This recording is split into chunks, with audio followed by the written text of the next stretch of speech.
Hi, my name is Su'eddie Vershima Agema, and I am a multiple award-winning poet.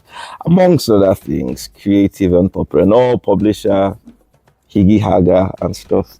I'll be reading some of the poems I wrote, and I'll be taking them from different collections, mainly Memory and the Call of Water, my award-winning collection, which was shortlisted for the NLNG Nigeria Prize for Literature, alongside my brothers Romeo Riogun and Sadiq Zukogi. The poems in this collection are very personal. I mean, like all the poems I write.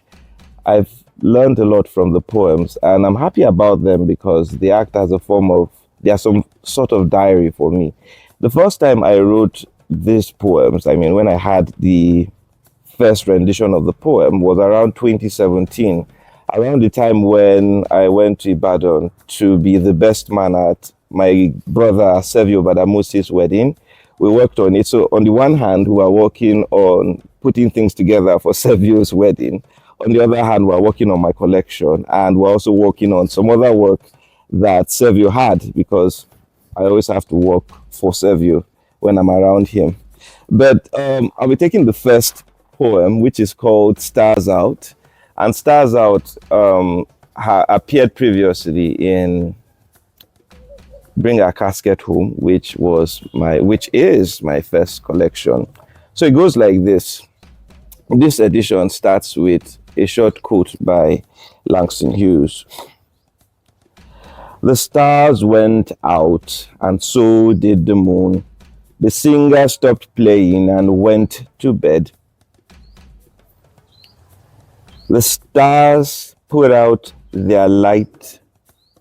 The moon, compensating, smiled. A clear ball different from yesterday's banana. I stayed an eternity with you, but just as my heart counted a second, the night rolled away its mat, bringing in the harsh reality of day.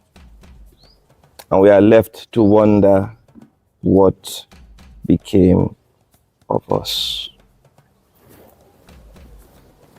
I was a Chiefing scholar at the University of Sussex, and so many things happened within that period. It was a rude awakening for me because I experienced things I never thought I would see. We woke up to the news one day of a Nigerian student who, overwhelmed with life, maybe academic expectations and other things, decided to end his young life. It was very sobering for us because I kept wondering how somebody would throw the person's self from a high height to the floor, I mean, just by the sea. Felt like there was also that desecration of what the sea should be. And I wrote this, The Vanity of the Scholar's Dream. On a Brighton night, after hearing of a Nigerian student's suicide, the window shows me a thick fog.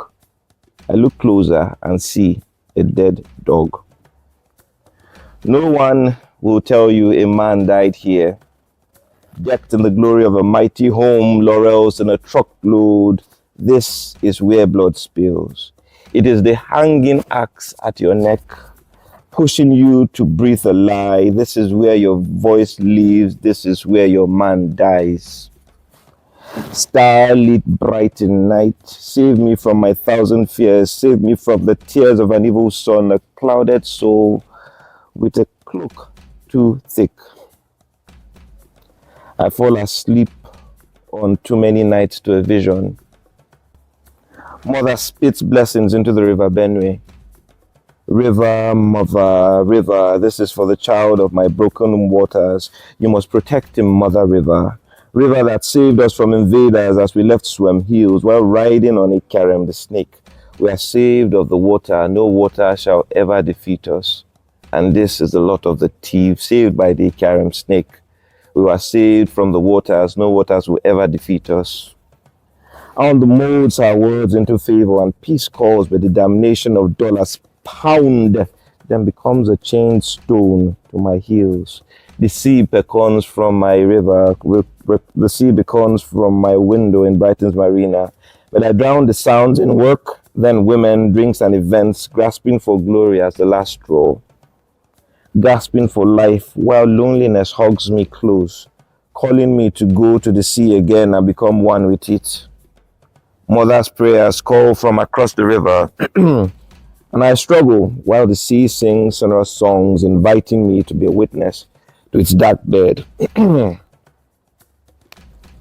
On this dead winter night, a scholar writes his soul away, crashing to 1,000 sins of the damned, lost to cloudless skies, a calling sea, and the loneliness of endless depths, seeking to steal every one of us.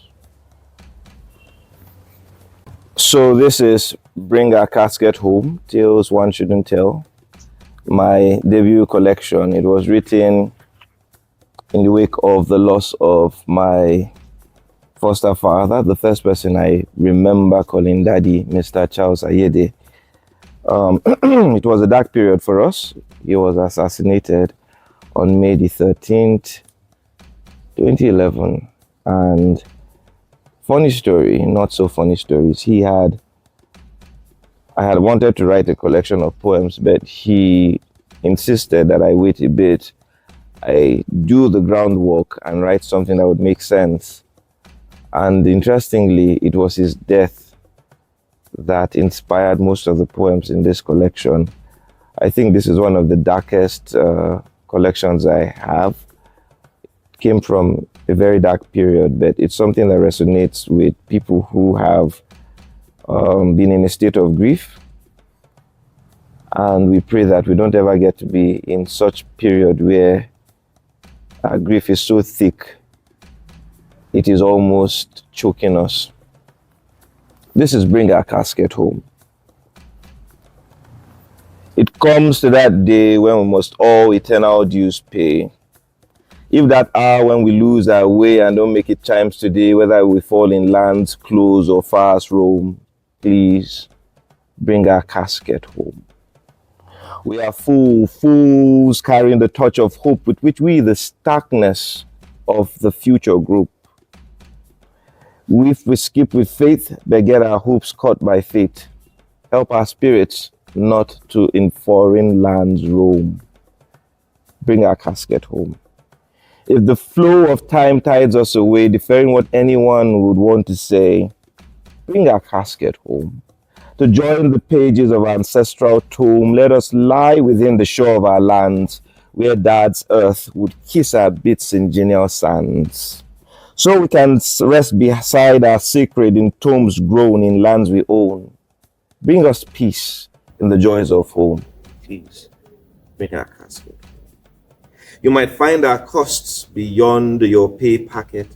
Forsake the cardiac roads leading to Shylock's market. Do not of the borrower's home. Simply bring our casket home.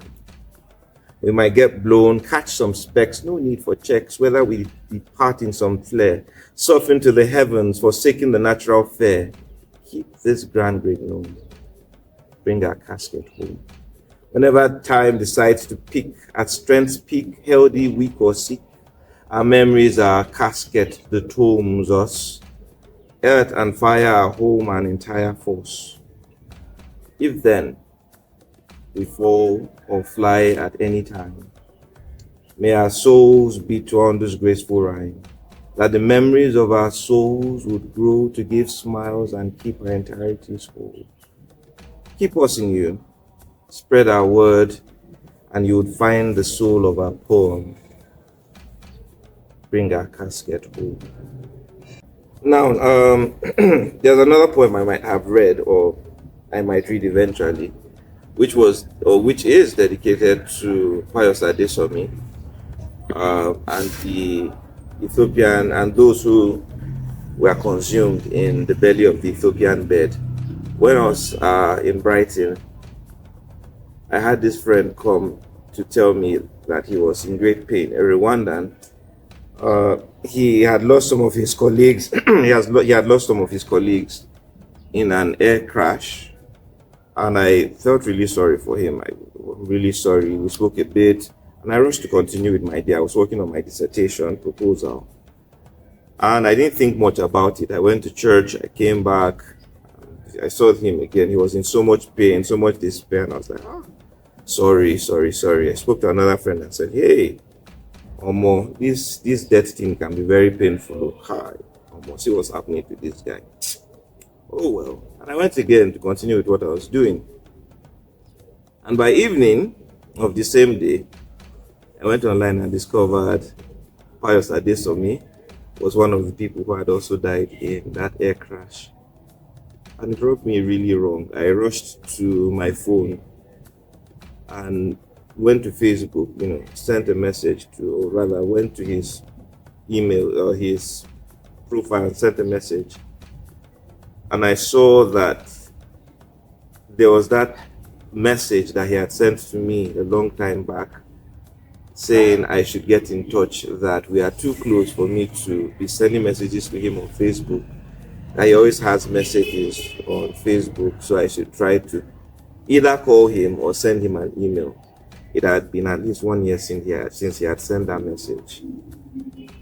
And as would happen with most of us, I tried to reply that message knowing we would never see it, but asking myself why it took me that long to remember to send him that message. Anyways, the import of the story is he was caught in the sky. He was blown to pieces, and I think they had to gather his pieces and go to the funeral in Canada. And it brought to mind the poem I had written, years previously. Whether we get blown in the air, something should be brought back. Maybe there's something there for us to learn. This is the final poem I'll be reading. It's titled Sailing on a Sea of Stars, for you and every one of us. And I would need some backup singers. And we have some backup singers in the studio with us here, improvised studio. So I would need your voices on this. So basically go, I'm sailing on a sea of stars. Sailing on a sea of stars. To lands that are far. To lands that are far. And the moon smiles. And the moon smiles. And every darkness is forgotten. And every darkness is forgotten. Again, I'm sailing on a sea of stars. I'm sailing on a sea of stars. To lands that are far. To lands that are far. And the moon smiles. And the moon smiles. And every darkness is forgotten. And every darkness is forgotten. So now these are the stanzas for it. Fires will be snuffed to smoke. Tales told of all that once was will shut our soul in flight to the heavens. And though troubles keep growing and grow strong, we pray that God's hands are on those hands which are long will be enough to destroy everything that is wrong. And tonight, for one moment, we will forget every torment. We'll forget all the wahala in Nigeria.